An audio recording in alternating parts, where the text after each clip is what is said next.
很高兴彭培泽西奇扬总统先生再次会面。昨天我们在天津出席了上合组织峰会，这是上合组织成立以来召开的规模最大的、成果最丰富的一次峰会。我对一方支持中方办会表示赞赏。我提出全球治理倡议，就是要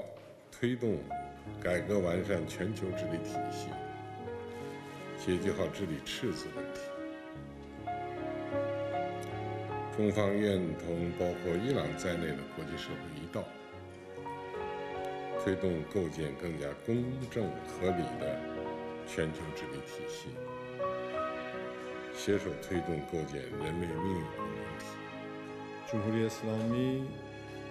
ایران به تقویت روابط با جمهوری خلق چین به عنوان شریک جامع راهبردی فارغ از هر تحولی در شرایط بین المللی و اجرای برنامه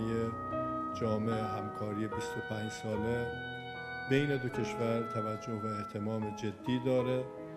و